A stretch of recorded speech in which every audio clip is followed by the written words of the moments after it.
let's get started. Thanks for joining me today.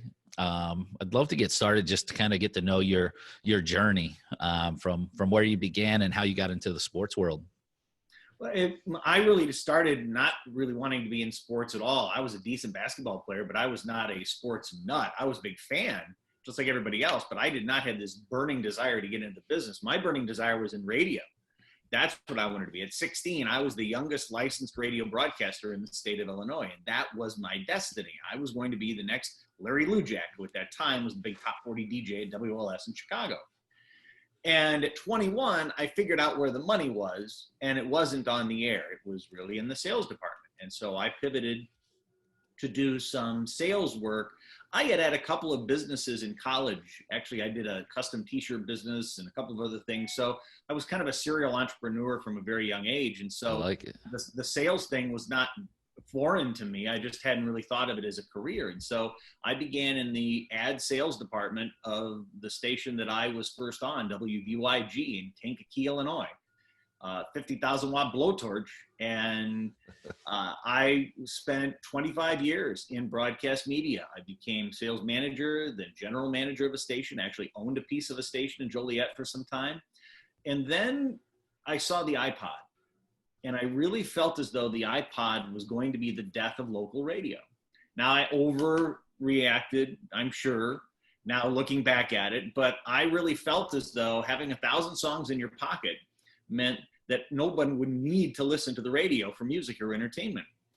And so I began to look for an alternative to where I could be relevant and be something that I could feel as though I could make a difference in. And I was introduced to training, and I wanted to be a speaker. I wanted to be a published author, all these different things that I had going on. And all of us sometimes suffer from this over choice thing, right? What do we do next? We got all these things that we choose from. Well, I was going to a dinner party at a friend's house who was about to take over the presidency of a local bank. His father had been very successful. He's a very humble guy. He was ready to take over this bank, but customer service was a big deal for them. And so he's, Bill, you're really a good speaker. You're eloquent. Would you mind taking this book home that I had? It was called the 7 Keys to Disney Success by Tom Kennellan. He said, I need to have this trained to my staff. Would you be interested in taking a hack at that? And he had known that I wanted to be a speaker and a trainer at some point. And so I took it back home, read it. There was even a little cookbook in the back as to how to do it. So I said, absolutely, I'll give it a shot. And so I put some graphics together. I did this whole thing up. And then I trained 1/3 of the bank at a time because they had to keep the bank open, of course. And so I did it 3 different times. And it was such a rush. I really enjoyed it. And so I went back to Jeff, my friend, 6 months later, and I said, I really might want to do this full time. Would you mind if I used that program? And he looked right at me. He said, I thought you'd never ask. I said, you really have a gift for this. But you can't see any other banks for a year. That's my competitive thing. You can't do that. Go over to anybody else. I said, no, that's no problem. So long story short, I ended up at an opportunity then to work with the president, the Chamber of Commerce in a southern suburb. And a gentleman in the audience happened to be the director of ticket sales for the White Sox. And this is, by the way, this is a lesson for everybody that doesn't think that one thing builds on another in your life. The guy in the White Sox comes up. I have no idea why he was there to this day. Comes up, he hands me his card. He says, we could use a guy like you with your energy and enthusiasm in ticket sales, because we have guys that, people that travel around the country that do training of ticket sales guys. And we could use a guy with your kind of chutzpah in what you do. And for me, it was, I had no idea. No idea. And so that became my new quest. I was going to become a ticket sales trainer for a professional sports team in some capacity. Well, 6 months go by. I'm trying to call Tom Sheridan, the ticker at the White Sox. He doesn't call me back. Happens to be the year the White Sox hosted the World Series, so he has got no time for me at all. So I'm thinking, my dreams have been dashed. Well, it's about 9 months into this, I get a call from the Chicago Bulls. Dave Dowd, who's the director of ticket sales there, said, hey, I was talking to Tom Sheridan. For those of you who don't know, Jerry Reinsdorf is a common thread. He owns both the Bulls and the White Sox. Yep. And so they talk a lot back and forth about things, which is another lesson about how the importance of word of mouth can help you in your career. Dave said, I'm looking for a new trainer. We've used a few over the years, and I haven't really liked what I had. would you be interested in this 3-day sales training session and put a bid in for that? I said, and so the smartest question I ever asked was, well, what sort of budget do you have to do something like that? It's the most important one sometimes. Well, I didn't know at the time, but it happened to work out. So he shot me this number, and it was really low for 3 days' work. But this is my start, right? So I just blurted out, well, I can do it for that. So you can? Well, yeah. So he said, okay, you got the job. And I hung up the phone and I said, holy crap, what do I do now? So this is that perfect scenario of jump and the net will appear. And so I jumped. And so I had 6 months, which was fortunate. I had, they gave me some material that they wanted me to incorporate in the program. And I put in my own things because I had done a lot of sales training in radio with the staff that I had on the ad sales department. So it was a combination of that and the Bulls material that I went and presented. And this is back in now 2004 in doing that presentation, and did such a good job that they have hired me every year ever since. And this is now 17 years. It's my longest running client. I will never, ever be ungrateful for that first chance, because when I learned that the NBA was really the de facto league that everyone looked at for new ideas and inspiration, I then had others call me from Major League Baseball, from minor league baseball, and say, hey, I understand you work for the NBA, blah, blah, blah, blah. And now I've had the good fortune to work with over 100 teams through just about every major or minor league in North America. And now even with Liga MX and Ascenso MX down in Mexico, the premier Mexican soccer league. That's amazing. And, being the entrepreneur that you are, I mean, pivoting on the spot, really. I mean, especially when you weren't, targeting that market. So yes, it's amazing what happens in your career when you keep your eyes open for things, that you don't always look for everything, but if something comes your way, that you have a chance to at least think about it. About 5 years ago, I was given the chance to work with an individual who was having a consulting job in Mexico. Now, I'd never been south of the border 5 years ago. A little nervous about it, a little wigged out. You never know what's going to happen in a foreign country, right? Mexico, all the weird things that go on there. So I took the job. It was working with one team in the Mexican soccer league called Santos Laguna. It's a team in Torreon, which is right smack dab in the middle of Mexico. This is not Cancun. Right? No pretty beaches. But it has a gorgeous stadium. They just hadn't been able to fill the stadium. And so this business partner that I ended up in business with, his name is Doug Quinn, said, hey, come on down. We need a contract sales trainer to come and do this 3 different times. And so we did. And it was incredibly successful. We increased ticket sales 30 to 40%. They had wonderful attendance, beautiful 30,000 seat stadium, was now close to capacity. And so the entire league took note and said, hey, we'd like you to do that for all of us. And so long story short, it really, we ended up working together down there quite a bit. He looked at the stuff I did and said, man, we got to bottle you somehow. We got to be able to do this in a scalable way. And that's really the way Doug thinks. Doug is a very big thinker. I'm really more of a doer in a smaller way. And so the two of us, combined with a few other partners, started what we called the Inspiration Sports Business Institute, or ISBI 360. And it is a digital learning platform which standardizes and shrinks down all of the lessons that I train live into small, what we call micro learning bites, 10 minutes or less at a time. Nice. And so, Andrew, you know this for sure. And I know many other managers watching this. Your salespeople have very little patience to watch anything longer than 10 minutes. Yep. This is the YouTube generation. And so what we did is create these small incremental bites that people can incorporate into their day right away.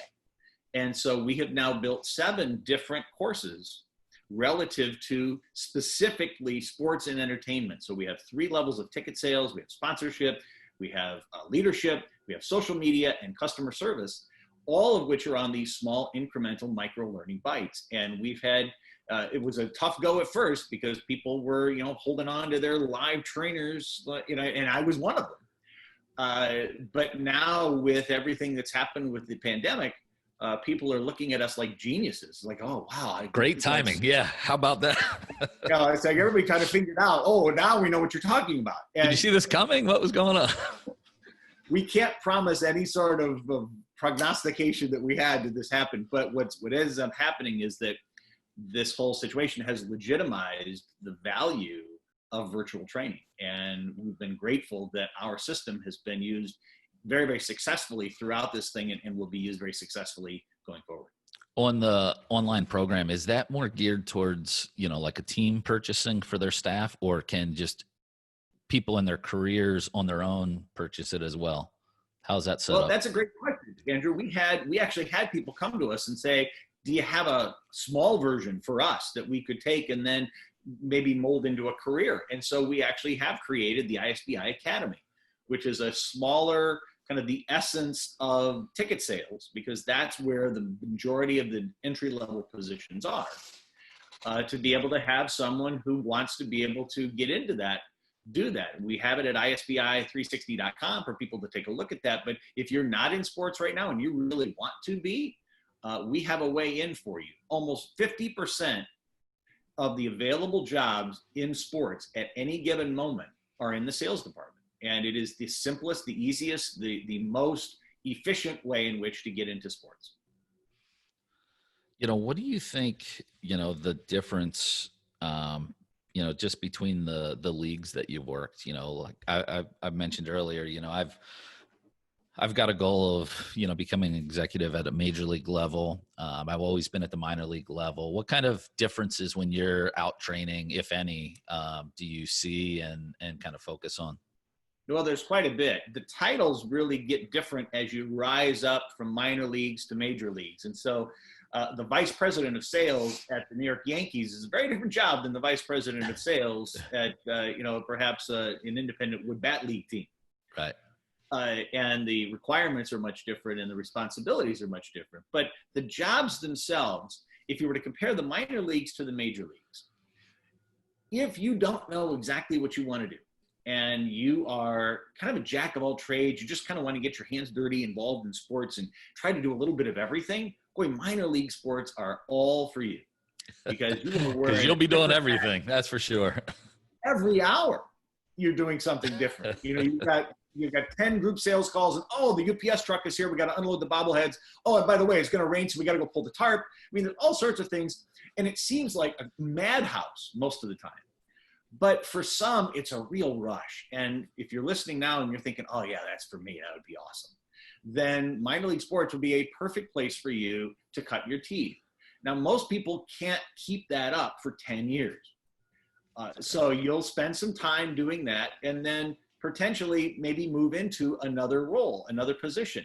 The good news is many times you're exposed to sponsors and other people within the ballpark or wherever you happen to work that will look at you and see your work ethic and said, I'd like you to come work for me. And so many people find work outside of baseball or whatever you happen to work in at one of the sponsors or a person who happens to have been sold season tickets by you, or they get to know you in some way. So you're always networking, just like that guy was in the back of the room for me from the White Sox when I was doing a customer service session. You just never know who's watching. So getting good at minor league sports, doing as good as you can at any moment, people are always going to be watching you. But if you do decide to go to the majors, here's the major difference that happens. Rather than being a generalist, when you get into the major league sports, people become specialists. And so if you're doing season ticket sales, for example, in a major league sports, there's going to be anywhere from 4 to 20 people on the staff doing nothing but ticket sales. And you're going to sit your ass in that chair and you're going to make 100 dials a day and you're going to sell nothing but doing that. If the UPS truck comes, we have people for that. Right. And so you don't have that flexibility to be able to say, oh, I can probably blow this off, or I could probably go do something else. And for people that have this whole shiny butterfly syndrome, that they have to go do something every hour, this role is not for you. But the major league sports reward people who we call grinders, who can be on the phones constantly and just keep going and doing the same thing and having the diligence and patience to keep at it over and over again. Not everybody takes breaks now and then, but I think you understand what I mean. There's a single task, you're focused on it day in and day out. Now, there are some things that change. You might be selling a different way. There may be a different package you're selling that month. It may be a different emphasis. It might be more groups one month, and there might be something else. But again, at the sports level, at the major league level, they have people already doing group sales as a specialty. So you may be 12 months a year selling group sales and doing different elements leading up to those group outings that you would be involved in 12 months a year. But that's the biggest difference I see, Andrew, is that you become a generalist in minor leagues and a specialist in the major leagues. Yeah. Yeah. And even some of the minor leagues are going that way. Some of the bigger ones, I've noticed in baseball specifically, but yeah, that's kind of been my challenge with my career, because I've been a generalist. I've been the GM. And so going to that next level for me is, what area do I want to focus on? And now, you got to pick a lane, I'm afraid, at that point, and say, I need to do this. Yep. I would tell you, though, one of the things that there are a couple of people in my world that I've gotten to know. Brad Lott is one of those, and he has no idea that I'm talking about him right now. And this will be really interesting. But Brad Lott worked for many years at the Tampa Bay Lightning and chose to be an executive in every one of the different departments within the Tampa Bay Lightning. He was director of ticket sales, then was director of service operations, then director of the facility at a fairly decently high level. But he was hired in, and he told them that that's what he wanted to do. He wanted to get experience in each one of these so that he could then move on and become a higher level, either GM or president of a team, to have the kinds of experience in each one of the departments. And he then moved on and is now with the Detroit Pistons in a very senior vice presidential type role. And all of those things that he had done prior to that led him to that position that he's in today. What he did with his employer, though, and I thought was really smart, is that he told them up front, here's my plan. And he was very specific with that plan. And the employer, fortunately, allowed him the latitude to be able to move into those because the leadership was needed at those times. So he had several things going for him. He had a plan, but he also had the ability to do those jobs. And he was an excellent people person. And so he had all the skills. So if somebody comes in and says, you want to do it, but you stink at it, it would have to rescind all these offers that they had given and tell them, hey, maybe we should rethink this. But that worked out well for him. And, so indeed, if there's anybody listening that might have an interest, let your employer know up front what your plans are. Yeah.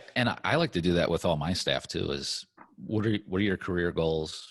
How can I help you achieve those? And it's always fun to watch them grow in their careers. So I've seen, people start as interns and then work for a few years, work their way up a few levels, and then move on to a major league level or something else. So for me, that's always been really rewarding.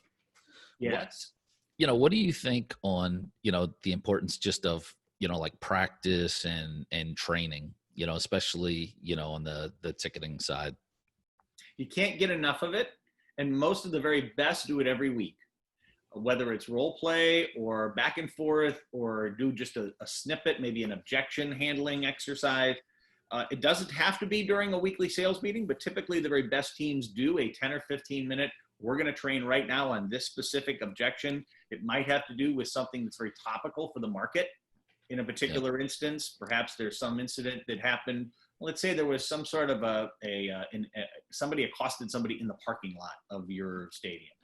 Heaven forbid that would happen to you, but let's say that happens. And so that becomes an objection in a sales environment where you may have to address that. And so training specifically to how to say the right words in that situation when someone objects about the violence that they've heard about in your parking lot. But to be able to continually hone and refine what you do, I think is absolutely critical for people's success. Even if you don't get that sort of training at your own place, find it yourself. Go out and work with someone who's a partner with you, maybe who works in the next cubicle next to you, to be able to record, and then each of you kind of dissect the other's calls to do that. If you can't find someone to do that, here's a strong suggestion that I have that you can do right now. All of you have a cell phone. It has a little record function on it, audio recorder, not video, but nobody ever uses it, ever, because that's so 1990. But if you put the recorder on just 20 minutes each day, turn the recorder on, set it next to your phone, and just let it run. Turn it off. And then on the way home, when we get all back to working in a place and then having to drive home, listen to yourself. It is the single best way in which to improve and to hear how you sound. Now, many of you are going to say, "Ugh, I don't want to hear that," and take the time to do that. So you're going to record yourself a whole bunch of times and never listen to yourself. Please don't get into that trap. Listen to your own voice. It's painful, but it's huge in allowing you to see, because many of us think, oh, we sound really energetic. We sound great. We never use the word Right. Yeah. Oh, that's my worst. It's fun. Like, we used to have with my old team, we had a phone system that would record our calls, and it was probably one of the best tools that we had, because every week I would pick out some great calls, and then I would also pick out some pretty bad ones. Yeah. And just kind of, going over them, and like what you said, overcoming the objections. And up here in Fredericksburg, that's what we started on, because when I first got here, the big issue was the stadium. We're building a brand new stadium. It doesn't look anywhere close to being done at that point. And it does sit down in, and, they've heard of teams coming for years and years. And there was a lot of hesitance because of that. And so that was one of the big things. We did a lot of role play at the end of our weekly partnership meeting regarding that. And it's definitely helped. That's great. Well, the only way you get better is by training and trying things. If you're afraid to do that with somebody else, and you think, oh, I'm so embarrassed, I'm with my friends, I don't want to have them hear me, they're going to hear you in the office anyway. They're going to hear you everywhere. Your customers are going to hear you. It isn't like you do this in a vacuum. So the better you can get at that, the more successful you will be. One of the tenets of improv comedy, which I use a lot in my live training programs, is yes and.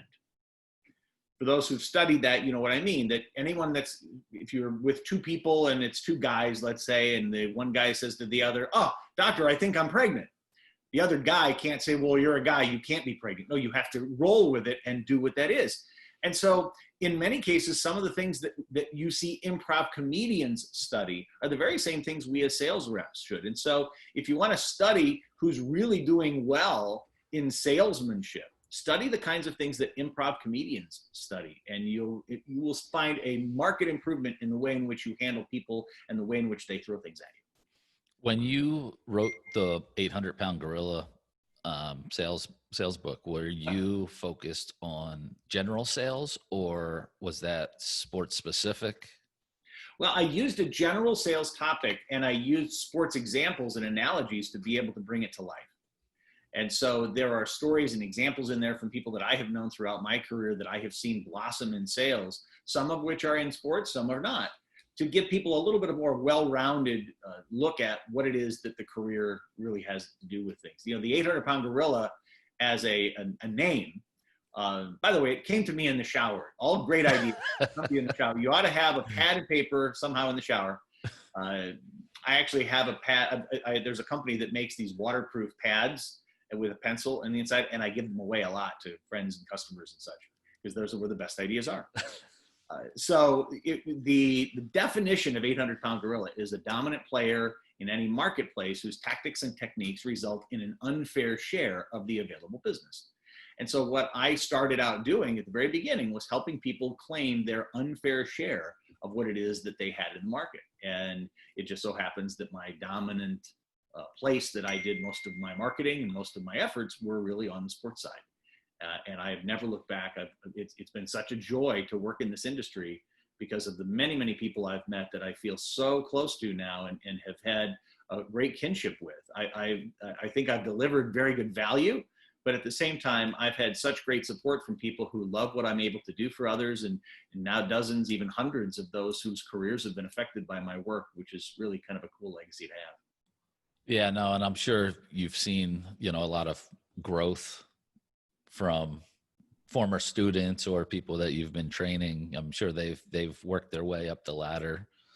Do you focus 100% on sports now, or do you still do general and other businesses as well? No, I still do some other things, not as much, but I do some things. I have worked in banking, parks and recreation, believe it or not, a couple of other strange places that you might not expect, some in the real estate sector, have helped a little bit there. I have created, 6 months ago, I created a keynote presentation, which is not it's not a sales how-to sort of session, which I've done a lot of, but I wanted to do something that would really suffice as a keynote. And one of the things that I've seen many sales reps do throughout my career, it's really been kind of the research I've been doing for this, is watching them not succeed because of right here. They had the ability, they had everything going for them, but somehow they just got inside themselves and just messed up, just could not do what it is that I knew they could do firsthand. And so I wrote a very unique keynote presentation called The 7 Voices in Your Head. And it uses sound effects and music and voices and all sorts of multimedia to be able to bring this concept to life. So I'm literally on stage and there's a sound over here and it's a voice. So this voice over here is talking to me and this voice is over here talking to me. And it really, I debuted it for the very first time in December, worked with some speakers bureaus to get it up and running in February, and then conferences stopped. And so just like all of us in sports, we who are in the speaking business are in that same quandary. I have a lot, and I'll, let me just, this would be kind of funny. Let me share with you. I'm going to move my camera if you're all right with that. Yes. This is kind of the studio I'm creating now, and this is my office. Nice. So you see here, this is the teleprompter and some of the other things that I have set that I'll be doing virtual presentations from my home with in the very near future to be able to hopefully do the 7 voices virtually here and be able to do a conference in a virtual sense. So like everybody else, I'm pivoting too. No, and I think you have to. But I think with the technology, I mean, it just opens up so many more possibilities, and especially with your online academy now. How long ago was that launched? We launched it 3 years ago. Okay. And it was a chore to start. People were so used to the way they've done things in the past. And it's, and I was a trainer for that way for 15 years. I still am. And so, when I get in this business, people say, well, are you going to cannibalize your own business? I said, well, yeah, kind of. Because here's why. I would go into a place, and Andrew, you can so relate to this. You go back, I go into a team, into a town. They're all jazzed after 3 days with me. And then it might take a few weeks, might take a few months. But after a while, it's like, yeah, we kind of go back to where we were before. We're like rubber bands. We all go back to the same way we were in some shape or form. Now, many of the things I train stick, and I've heard many people talk to me about a technique they've used that they've really succeeded with. But when you're doing a 3-day, intense 8-hour-a-day session, only so much of that fire hose is going to get through. Yeah. And so I looked for many years for a way in which to have training stick better so that it would be more able to be incorporated and be more of a habit to them right away. And so when I joined this partnership, one of our partners is an expert in what's called micro learning. And it's that small increment over time, which is really education more like a language. You learn a language over time versus having something thrown at you multiple hours a day for 3 days. And a part of it gets in and part of it doesn't. And so I can honestly say that now I am a firm believer in the micro learning process. I've certainly done live trainings and will continue to do them, but I see the benefits of having this language style training to be able to stick better and actually produce better careers. So crazy, but that's how it's working. No, I mean, it is. But I do think, there's still a place for, the in-person and without a doubt, and yep.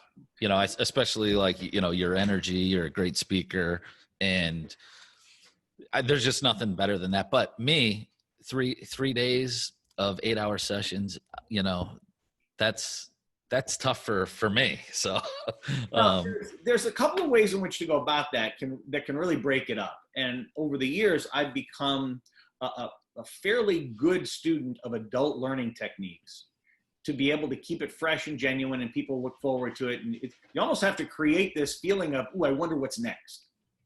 And the very best in our industry, and I have really treated this like a career in making sure that I understand that learning techniques that work and learning techniques that don't should really be studied. I'm a member of the National Speakers Association, of which none of my compatriots are. This is something that I take very, very seriously. When I'm in front of someone, it's like an 8-hour keynote every time. And I'm exhausted at the end of the day. And for those who've ever had me in their markets and they wonder why I didn't go out to dinner with them afterwards, it wasn't that I didn't want to be with you, okay? It's that, man, I'm spent. That's all I've got. It's all I could do to go back to I got to go recover. Yeah, just crash so that I can recover for the next day. You're right. But it's such a rewarding career if it's done properly. But you have to create that feeling of everyone in the room as this, I wonder what's next sort of anticipation. And so you have to surprise people every so often with some things they're not expecting, some interaction, some sort of activity, something that allows them to feel actively engaged in the process and not just being lectured to. They have plenty of that in college. Kind of getting past, the training and sales side, how about like leadership, from just leadership development and just, what do you think are, most important, aspects of being a effective and solid leader in this business?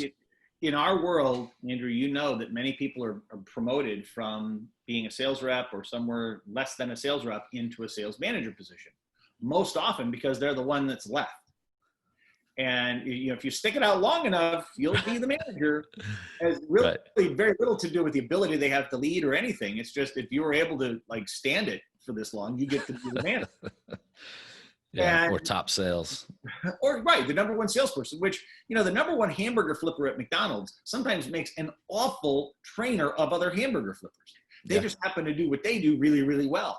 Often I have seen top sales reps be far happier maintaining their top sales rep status. Yep. And after they've tried management for a couple, 3 months, they say, can I go back to the way things work? I really like my own, calling my own shots. Because very many of the top sales reps are just independent. They're almost like entrepreneurs of themselves. And they don't really get jazzed by watching other people succeed. And that's the biggest change, is to get excited for others' success versus your own. The top reps in most markets that get promoted are generally miserable because they didn't expect it to be that way. They wanted the money. They wanted, to have the, the ability. They like to be number one. They like to be number one. Feet up on the desk. They think, it's great. This is the way it's going to be. But that's not, it doesn't fulfill them like anything else. What I use, and we just put the finishing touch on this leadership program in ISBI. I'm so proud of it because it does mention many of the things that we now have to deal with after the pandemic.